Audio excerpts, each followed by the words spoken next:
Welcome, welcome, welcome. You just missed the rain. It's okay, it might rain again. Darkness. Anyway, today is an exciting mission. Today, we're orbiting Duna and Ike. We're orbiting both. Sorry about the stutter. This rocket here, gonna be hopefully a goated rocket. Should get me there and back without any issues. I might run a bit low on fuel. You never know, but this is a promising mission, science-wise and all. But yeah, this will be a good mission overall, and hopefully the next mission would then be us heading over and landing on Duna. However, for that, I feel I need to be able to do a two-part landing craft. So instead of the landing craft where it's like what I'm making right now, technically where it's single part, so it's just it's a rocket. It goes all the way over there, and then it can fly all the way back by itself. I want to make a rocket that can fly a landing pod over there, and then the landing pod can land,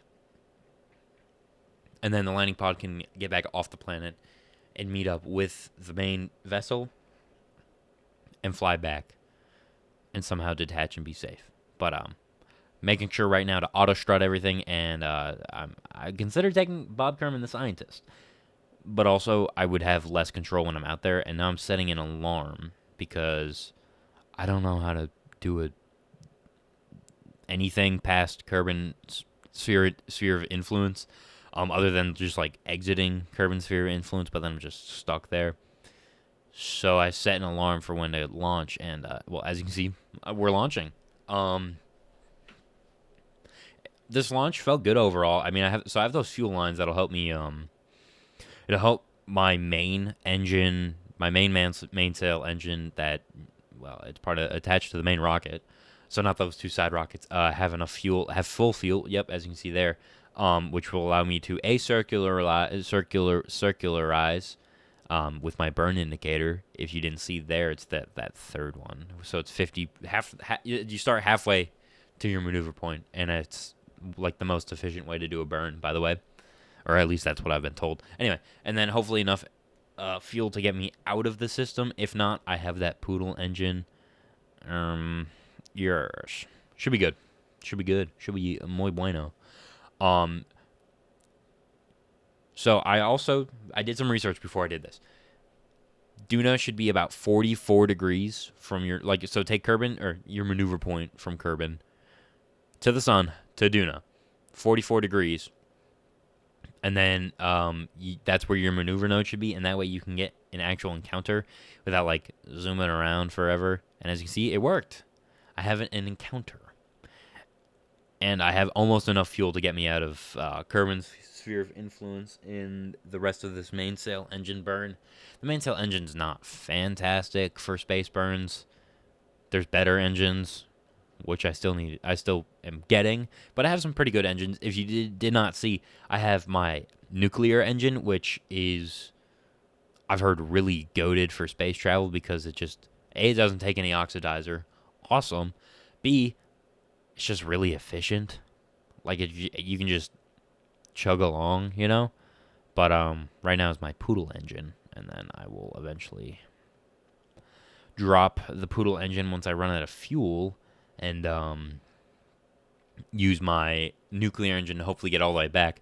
I'm gonna extend my solar panels and do my in-space science, but that way I have enough power, and hopefully I get a decent amount of science for this. I'm excited. I'm thinking probably 600 science points, easy, unless something goes wrong. But I'm coming in on this counter. We're doing well. I am trying to see if I can find the planets. I think I'm just too far away, so I'll do some science here quickly. Maybe. No, I want more science. Maybe. It's always good to check with a crew report because that gives you the most science. I feel like goo containers are always like 50-50 because like it might give you science for something that you've done before, and then also might not give you science for something you haven't done before, or like not full science, which kind of is annoying, but whatever. As you can see, we're encountering. I still cannot see it. That's okay. We're gonna hit a little prograde burn. Post science here. A little prograde burn to get into an orbit around Duna, and maybe in between Duna and Ike would be nice. Hopefully, I have enough fuel for that. I might low-key run out of fuel. I'm not sure. But for your guys' convenience, I'm gonna speed on forward to my burn indicator, and then I'm gonna cut until I'm gonna cut the video and start it back up again where I have or when I'm in that orbit around Duna, simply for the fact of I don't know if you guys enjoy those long burns, or they're not even super long, but I don't know, because I don't like stare at my rocket as it burns. I stare at the ring, which maybe I should change. I don't know. But getting rid of my Poodle engine here because it pretty much had no fuel left. We're good with the sauce right now. Hopefully I can see the planets. That'd be nice. But I'm gonna launch myself down to periapsis here and then hit another little prograde burn so I can get in internal orbit.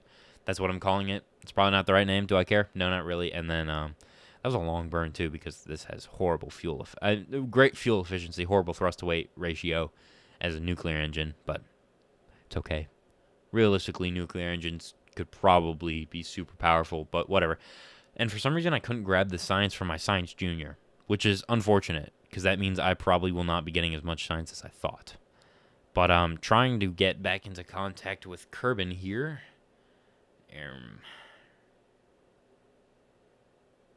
Yes, good burn, good burn.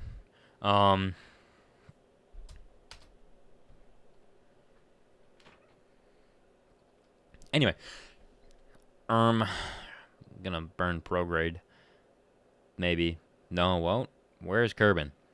We'll never know. Fuel's looking good, I think. Oh, that's a costly burn there.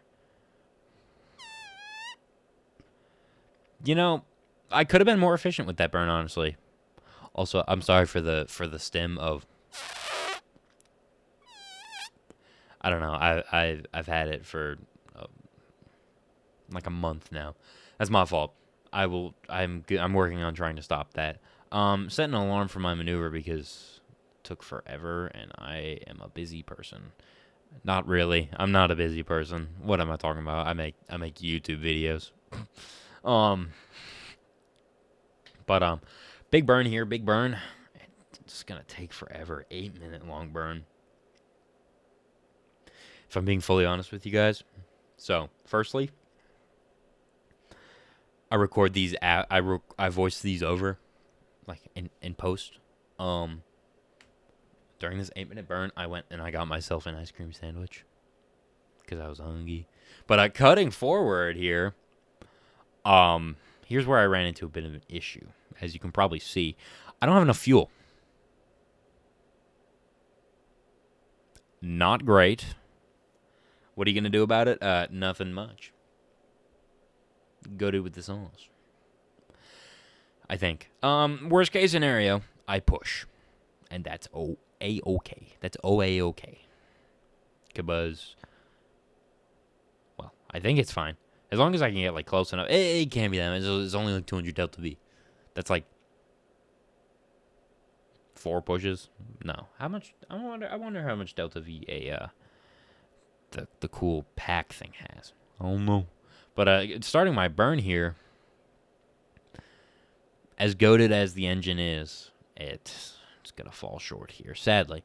And honestly, I probably could have done it better if I had not done such a costly burn to get into like to Kerbal, if that makes sense.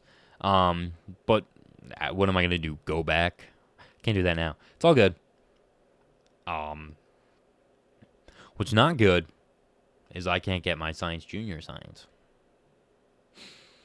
which is somewhat upsetting because that had good science on it, like decently good science. But there's not much I can do about it. So why cry over spilt milk or whatever the reference is or whatever it's called? I am out of fuel. It is time to push. Luckily, I've done this before. So, yeah, it takes a second, but it shouldn't take too long. But in the case it does take too long, I'll just cut until, like, a point where it's, like, my last push before I hop back in the pod and get an encounter with Kerbin. But as you can see, I mean, it's moving pretty well. It should be fine. It shouldn't take too long. But, yeah. 20 minutes later. So 20 full minutes later of simply just entering and exiting my pod, I have a periapsis height of 40-something thousand meters. Not bad at all. What's good about this is Kerbin has gravity. And gravity means I get pulled down, obviously. So good news is I should be A-okay here, and it should pull me in the same way people with like larger rockets, when they have a periapsis of like 70,000, 69,000, 68,000, will make multiple passes to get pulled in. I think I should be fine because, well, gravity. It pulls me down. Does good. If not, well, maybe I have to make another pass. I don't know. Coming in kind of hot here. Not too bad, but I'm slightly worried that I will stay too, like, rigidly horizontal like I am now. And my biggest concern with this is that I'm going to lose my, yeah. So, I lost my science. It's okay. No, it's not. That's also upsetting. I don't think I'll make much science from this. But hopefully enough to at least buy something. But you can see it like really. I had a really tight circle. My fault. And that's just pulling me into Kerbin's atmosphere now. I finally finished that. I have that entering burn, I guess, and now I'm gonna have yet another entry burn as I'm dropping under 50,000. All good, though. I'm going to check my signs here quickly. I'm making good signs. I have my crew reports and my EVA reports, so I'm not too worried about it. I'm more worried about whether or not my ship will survive. I think I should be fine, and, I mean, hopefully I get, like, enough signs to I either want to buy a new cockpit, which I really should, because then I can bring 3 Kerbals along, or like the supersonic science or aerodynamics. And some of you guys, if you're watching this, if this is not your first video of mine that you're watching, if you watch one of my previous videos, you might have noticed, or especially even my last video, you might have noticed that I have some things that I didn't buy in that video through science. I did some simple science missions. By simple, I mean I built a rover and I drove around. And I didn't do much. So that's where I got that science from. It wasn't a lot. It was, I don't know, maybe like 140 total. But, and then I built a small plane. And in like 5 minutes, I made it over to that one space station that has like the water launch dock. But, I mean, it's fun. But I didn't want to make that into a video because, A, it was a bunzai plane. That thing sucked. And B, again, if I had edited that and stuff like that to keep you guys entertained, it would have been like 3 minutes long, and that's not worth it. 271 science. Not bad. Think I'm gonna end up going with what do I want? I don't know, but